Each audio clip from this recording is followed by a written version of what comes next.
our friends at Baseball America have their 35th top 100 prospect list released. Let's charge the damn mound and take a look at what that list entails. And it's the Jackson 2.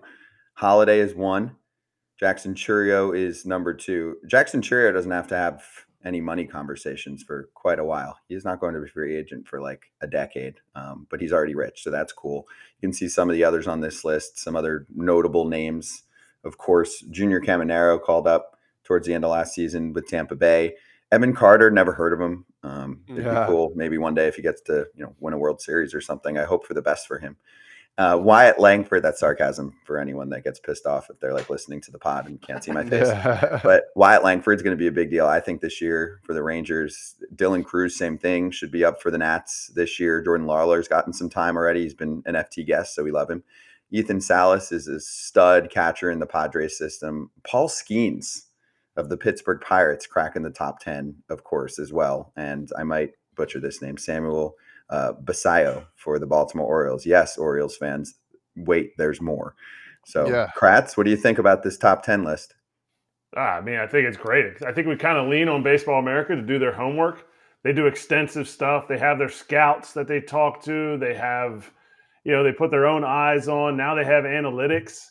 To me, this is the part of baseball that will grow the game ridiculously. It will give so much value to the game because you based on what the NFL gets. Does the NFL do a great job on its own? Yes.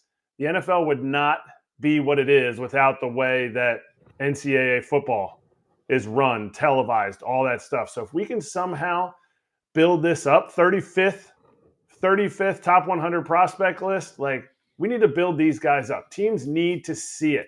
They need to hear more about your Wyatt Langfords. They need to hear more about everything that your team has or doesn't have in the minor leagues to be able to build the excitement for what's coming, because this is what the teams value. This is poor Paul Skeens. If Paul Skeens was Japanese right now, he would be making over $200 million.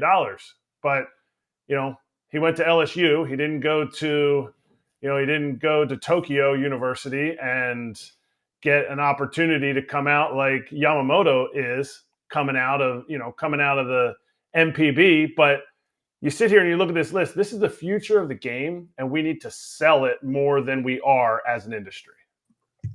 Do you have ideas for that? Go ahead, Tom Father. No, I want him to finish his point there, and then I'll go. Well, I'll just go. I mean, yeah. Top 10 prospects. I'm just looking at the list, and I'm like, Evan Carter. Once they make it, aren't they done being prospects or no? No. 130 at bats. 130 at bats. Thank you. All right. Well, that's something I just learned. I appreciate that. So I'm just like, I'm looking for Leiter on there. I know Leiter had a tough first year, but then he kind of bounced back.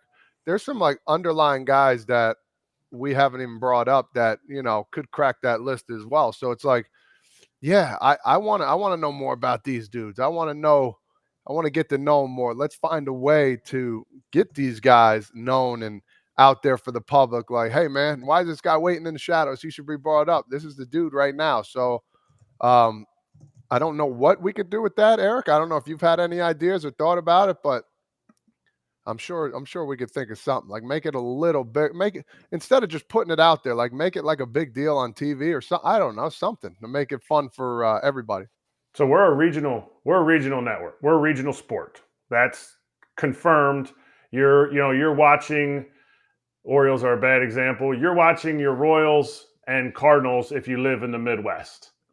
Now we've moved a lot of these AAA, AA teams as close as possible. Minnesota would be a great example. Mm-hmm. Their AAA team is in St. Paul. They used to have an independent team that had no affiliation with any team, definitely not the Twins. Now it's their AAA team. We have the resources.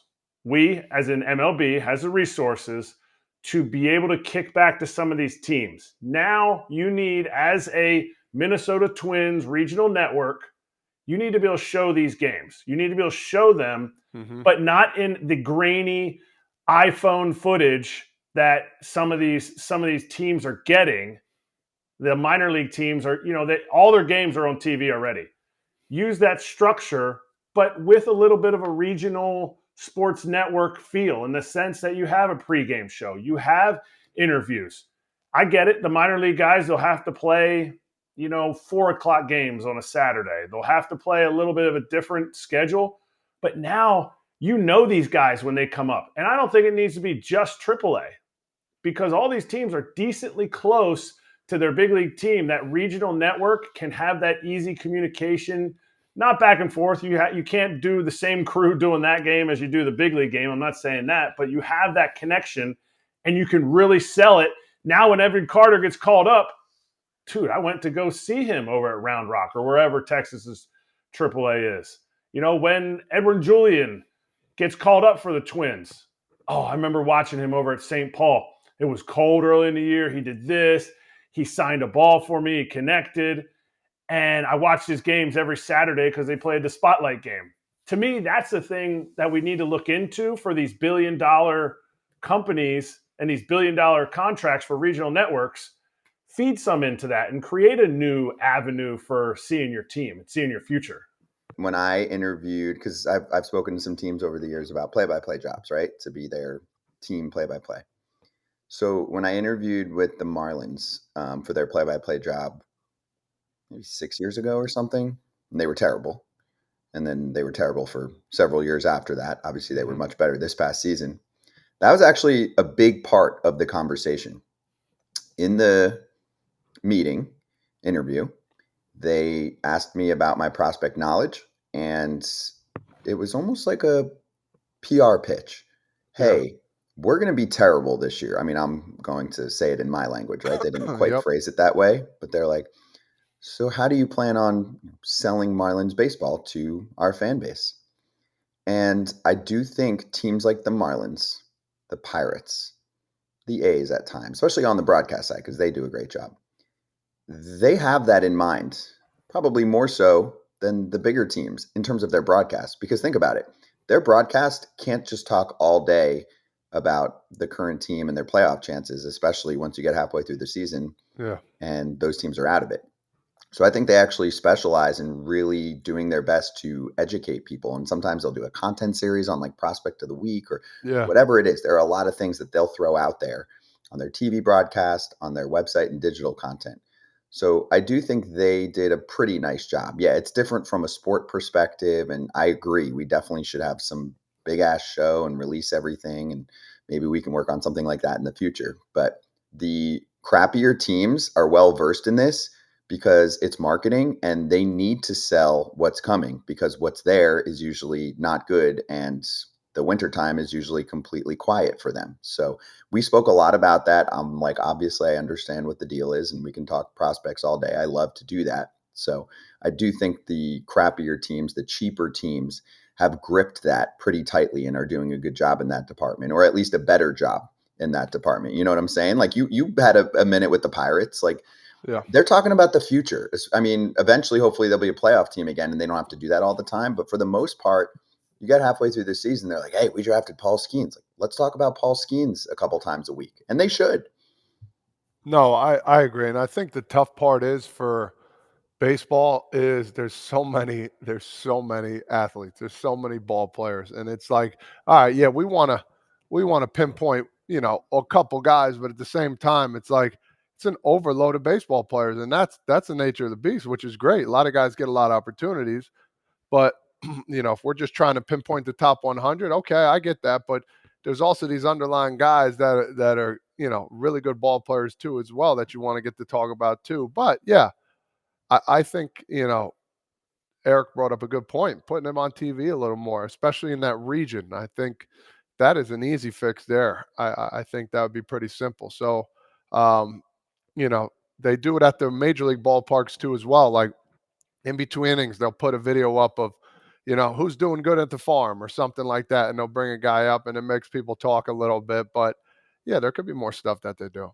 The bottom half of the list here, Kansas City, we talked about all that they've done, the years that they've lost since essentially 2016, they've been losing, and they have 0 players in the top 100.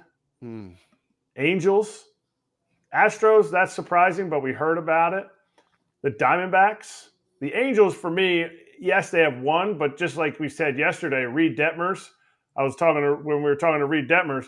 Shoot, they had Shanwell, Neto, Detmers, Matt Joyce, Silseth, and Bachman, all big leaguers who have been drafted since 2021. So they're moving their guys out of the system. It's like, well, if you're good, you're ready to go. So that's different. But for me, Kansas City, man, you have 0 in the top 100 and your team wasn't very good. I know they were young. They were young up there. Maybe MJ Melendez, or I guess Vinny's a little bit older, but some of those guys would have still been top 100 had they stayed in the minor leagues. But that's not a good look. So it's good that KC's buying some players to come in.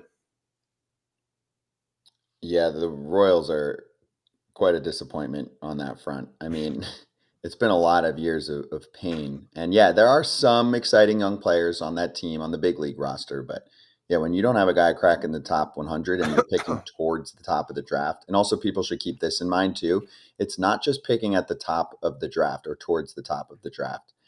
The more picks you have and the higher those picks are, the more money that you have to spend within the draft. That's how it works. So even if you pick a player that might not be the best player at that spot, you might be saving some money for later on in the round. So And last thing I'll just add to yeah, finish this, they got if that's the case, they have 0 prospects, so they have nobody ready to come up, right? Does that make any sense?